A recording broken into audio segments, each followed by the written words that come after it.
Pemirsa setia sepak bola tanah air, perjalanan timnas Indonesia menuju Piala Dunia 2026 kini memasuki babak yang jauh lebih menantang, yakni ronde keempat kualifikasi zona Asia. Di tahap ini, Garuda Nusantara tidak hanya akan berhadapan dengan tim-tim besar penuh bintang, tetapi juga harus waspada terhadap permainan licik yang sering diperlihatkan oleh tim-tim dari kawasan Timur Tengah, termasuk Arab Saudi. Sejarah panjang sepak bola Asia sering memperlihatkan, laga melawan tim Timur Tengah jarang berlangsung mulus. Pelanggaran keras kerap dibiarkan, drama jatuh berguling di lapangan dimainkan untuk mengulur waktu, bahkan protes berlebihan ke wasit bisa menjadi bagian dari strategi mereka. Semua ini dirancang untuk mengganggu ritme permainan lawan, termasuk Indonesia. Arab Saudi, sebagai salah satu raksasa Asia, dikenal punya gaya bermain disiplin sekaligus keras. Mereka tidak segan memanfaatkan setiap celah kecil untuk mengendalikan jalannya laga. Dan disinilah tantangan terbesar bagi timnas Indonesia, bukan hanya soal fisik, bukan hanya soal taktik, tetapi juga soal mental menghadapi permainan yang penuh trik. Patrick Kluivert, sang pelatih kepala, diyakini sudah memahami betul pola permainan lawan. Ia terus menekankan pentingnya fokus, menjaga konsentrasi, dan tidak terpancing oleh provokasi lawan. Sebab, satu momen kehilangan kendali bisa membuat Garuda terjatuh di hadapan lawan yang terbiasa memainkan tekanan psikologis. Dukungan supporter juga memegang peranan penting. Sorakan lantang, doa yang terus mengalir, dan semangat dari seluruh rakyat Indonesia akan menjadi tameng moral bagi para pemain kita di lapangan.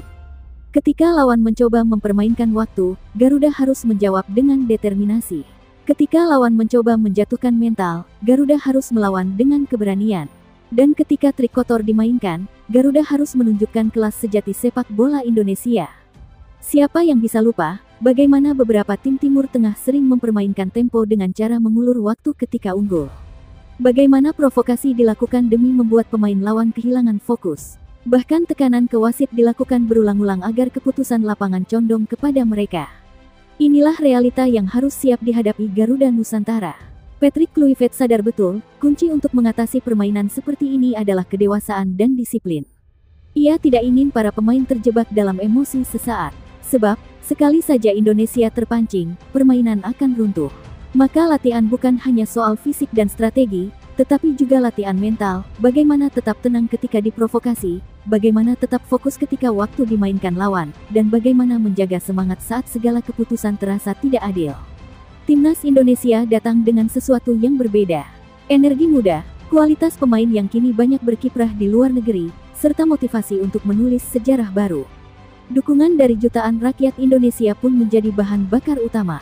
Kita ingin dunia melihat bahwa sepak bola Indonesia bukan hanya tentang teknik dan strategi, tapi juga tentang mental juara. Arab Saudi dan tim Timur Tengah lainnya boleh memainkan segala cara, tetapi Garuda tak boleh jatuh. Sebab, di balik setiap pelanggaran, di balik setiap drama, dan di balik setiap tekanan, tersimpan satu hal, rasa takut mereka terhadap potensi besar timnas Indonesia. Ingat, ronde keempat adalah gerbang menuju mimpi besar, tampil di Piala Dunia. Semua pengorbanan, semua keringat, semua dukungan bangsa dipertaruhkan di sini. Maka tak ada kata mundur, tak ada alasan untuk lengah. Indonesia harus membuktikan bahwa meski penuh rintangan, Garuda tetap mampu terbang tinggi di langit Asia dan membawa harum nama bangsa di panggung dunia. Itulah berita kali ini. Jangan lupa subscribe channel ini agar Anda tidak ketinggalan berita terbaru dari jagat sepak bola dunia.